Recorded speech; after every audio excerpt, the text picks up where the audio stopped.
அன்பார்ந்த இணையதள நேயர்களை மீண்டும் www.qcrc.in என்ற இணையதளத்திற்காக நியூஸ் தமிழ் செய்தி அறிக்கையில் உங்களை சந்திப்பதில் பெருமகிழ்ச்சி அடைகிறோம். இன்று 29 ஜனவரி 2009க்கான முக்கிய செய்திகளை தற்போது பார்க்கலாம். சென்னை சாஸ்திரி பவனில் பெண்ணே நீ என்ற மாத இதழில் கணினி துறையில் பணியாற்றி வரும் திரு முத்துக்குமார் என்பவர் இலங்கையில் நடந்து வரும் இனப்படுகொலையை கண்டித்து மத்திய மாநில அரசை கண்டித்தும் சென்னை சாஸ்திரி பவன் முன்பு இன்று திடீரென்று தீக்குளித்து தற்கொலை செய்து கொண்டதால் பெரும் பரபரப்பு ஏற்பட்டதாக தகவல்கள் வந்து கொண்டிருக்கின்றன. தமிழக சட்டசபையில் இன்று இலங்கை பிரச்சனையில் மத்திய மாநில அரசுகளின் நடவடிக்கை திருப்தி இல்லை என கூறி மதிமுக, இந்திய கம்யூனிஸ்ட் மற்றும் விடுதலை சிறுத்தைகள் உறுப்பினர்கள் சட்டசபையிலிருந்து இன்று வெளிநடப்பு செய்ததாக செய்திகள் வந்து கொண்டிருக்கின்றன.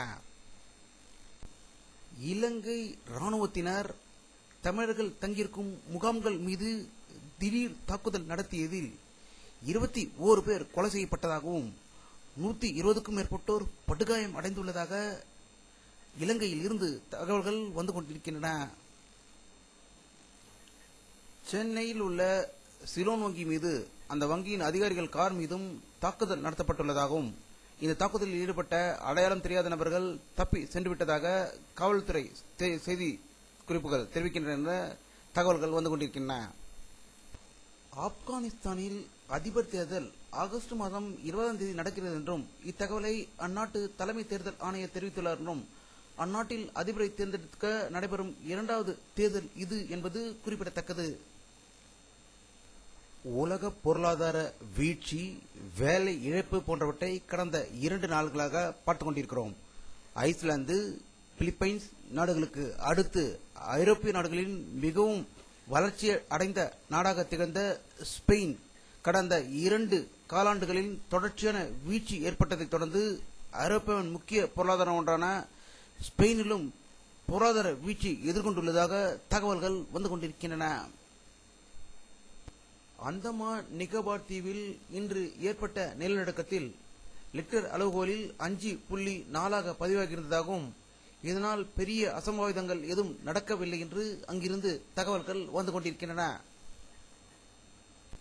ஆப்பிரிக்க நாடுகளில் ஒன்றான லிபிரியாவில் அமைதி காப்பதற்காக 3வது குழுவில் 103 சிஆர்பிஎஃப் பெண்கள் படை அனுப்ப இருப்பதாக தகவல்கள் வந்து கொண்டிருக்கின்றன. மும்பை தீவிரவாத தாக்குதலுக்கு பிறகு பாராளுமன்றத்தை பாதுகாப்பதற்காக 300 கேமராக்களை பொருத்தப்பட்டுள்ளதாக பாராளுமன்றத்திலிருந்து தகவல்கள் வந்து கொண்டிருக்கின்றன. பெட்ரோல் டீசல் விலை குறைக்கப்படும் என்று சொன்னோம், அதே போல விலையை குறைத்து விட்டோம் என்று பெட்ரோலியத்துறை அமைச்சர் முரளிதர் அவர்கள் டெல்லியில் செய்தியாளர்களிடம் தெரிவித்ததாக தகவல்கள் வந்து கொண்டிருக்கின்றன. இதை பற்றி நம்முடைய அரசியல் வல்லுநருடன் கருத்து கேட்டபோது பெட்ரோல் உயரும் போது மட்டும் மக்களிடம் சொல்வது இல்லை என்றும் அதை அவர்களே உயர்த்தி கொள்வார்கள் என்றும் இது தேர்தல் வரைதான் இந்த குறைப்பு இருக்குமோ என்ற அச்சம் மக்களிடம் எழுந்துள்ளதாக தகவல்கள் வருகின்றன என்று கூறினார்கள்.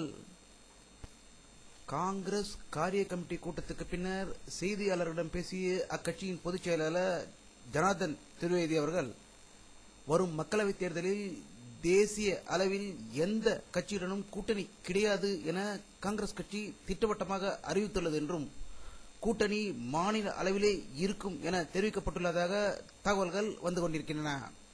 பிராந்திய கட்சிகள் பல்வேறு மாநிலங்களில் இடங்களை கேட்பதை தவிர்க்கும் விதமாகவே காங்கிரஸ் இந்த அறிவிப்பை வெளியிட்டுள்ளதாக தகவல்கள் வந்து கொண்டிருக்கின்றன. பெங்களூரில் உள்ள பிரபல தொழிலதிபர் திரு விஜய் மல்லையாவின் கிங்ஃபிஷர் ஏர்லைன் மத்திய பெட்ரோலியத்துறைக்கு 158 கோடி ரூபாய் பாக்கி வைத்துள்ளதாகவும் அந்த 158 கோடி பாக்கியை செலுத்தினால்தான் இனிவரும் நாட்களில் பெட்ரோல் கிங்ஃபிஷருக்கு அளிக்கப்படும் என்று தகவல்கள் வந்து கொண்டிருக்கின்றன. டெல்லியில் உள்ள இந்திரா காந்தி பன்னாட்டு விமான நிலையத்தில் இன்று அதிகாலை பனிமூட்டம் அதிகம் காணப்பட்டதாகவும் இதனால் 80 விமானங்கள் தரையிறங்குவது பாதிக்கப்பட்டதாக டெல்லியிலிருந்து தகவல்கள் வந்து கொண்டிருக்கின்றன. சந்திராயன் விண்கலம் நாளை வெள்ளிக்கிழமையுடன் 100வது நாளை அடைந்த விழாவாக கொண்டாடப்படுகிறது. இதற்கு இஸ்ரோ விஞ்ஞானிகள் இன்று ஒன்று கூடி அதனுடைய சாதனைகளை பட்டியலிட்டதாக தகவல்கள் வந்து கொண்டிருக்கின்றன. மத்திய உயர்கல்வி செயலாளர் திரு RP அகர்வால் அவர்கள் டெல்லியில் செய்தியாளர்களை சந்தித்த போது, இன்றும் 6 மாதங்களில் குறைந்த விலை கம்ப்யூட்டர்கள் 500 ரூபாய்க்கு கிடைக்க வரி வகைகள் செய்யப்படும் என்று தகவல் தெரிவித்ததாக டெல்லியிலிருந்து தகவல்கள் வந்து கொண்டிருக்கின்றன. மருத்துவமனையில் சிகிச்சை பெற்று வரும் தமிழக முதல்வர் திரு கருணாநிதி அவர்களை பாமக நிறுவனர் டாக்டர் ராமதாஸ் அவர்கள் இன்று நேரில் சந்தித்து உடல்நலம் விசாரித்ததாக தகவல்கள் வந்து கொண்டிருக்கின்றன. தமிழக சட்டப்பேரவையில் இந்து அறநிலைத்துறை அமைச்சர் திரு பெரிய கருப்பன் அவர்கள் வெளியிட்டுள்ள ஒரு செய்தியில், சட்டசபையில் அனைத்து ஜாதியினரையும் அர்ச்சகராக செய்யும் வகையில் சட்டம் கொண்டுவரப்பட்டது போல பெண்களும் அர்ச்சகராக வழிவகை செய்யப்படும் என கேள்வி எழுப்பப்பட்டது. இதற்கு பதிலளித்த அமைச்சர் பெரிய கருப்பன் இது குறித்து பரிசீலனை செய்யப்படும் என்று கூறியதாக தகவல்கள் வந்து கொண்டிருக்கின்றன. இதை பற்றி நம்முடைய அரசியல் நிபுணரிடம் கருத்து கேட்டபோது, முதலில் ஆரிய பார்ப்பினிகளை தமிழகத்தில் உள்ள நம்முடைய மன்னர்கள் நிறுவிய கோவில்களில் இருந்து விரட்டி அடித்து அதில் அனைத்து அர்ச்சகர்களும் திராவிடர்களாக இருக்க செய்தல் மட்டுமே பெண்களுக்கு அடுத்து முக்கியத்துவம் வழங்க வாய்ப்புகள் அதிகம் வரும் என்று தெரிவித்தார்கள். நேற்று நள்ளிரவில் நடந்த பொருளாதார விவகாரங்கள் தொடர்பான மத்திய அமைச்சரவை கூட்டத்தில் சென்னை மெட்ரோ ரயில் திட்டத்திற்கு மத்திய அமைச்சரவை ஒப்புதல் அளித்தது என்றும், மேலும் இத்திட்டம் திருவொற்றியூர் வரை நீடிக்கப்படும் என தெரிகிறது என்று தகவல்கள் வந்து கொண்டிருக்கின்றன.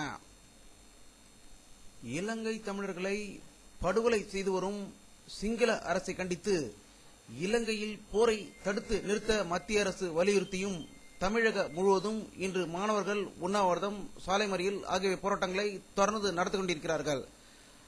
செங்கல்பட்டு சட்டக்கல்லூரி மாணவர்களை அடுத்து சேலம் சட்டக்கல்லூரி மாணவர்கள் கடந்த 2வது நாளாக தொடர்ந்து உண்ணாவிரத போராட்டம் இருந்து வருவதாக தகவல்கள் வந்து கொண்டிருக்கின்றன.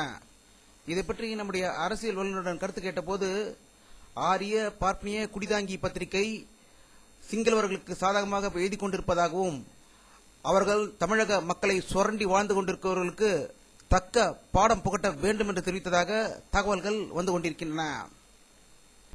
வானிலை அறிக்கை 29 ஜனவரி 2009 பிற்பகல் 2 மணி அளவில் எடுக்கப்பட்ட சேட்டலைட் புகைப்படத்தை தற்போது பார்த்துக் கொண்டிருக்கிறீர்கள். தமிழகத்தில் மேகமூட்டம் எதுவும் தெரியவில்லை. ஆனால் வங்கக்கடலில் அதிக மேகமூட்டங்கள் இருப்பதும், கடலோர மாவட்டங்களில் சில இடங்களில் லேசான மேகமூட்டங்கள் இருப்பதை இந்த படத்தில் காணலாம். இத்துடன் இந்த செய்தி அறிக்கை நிறைவடைகிறது.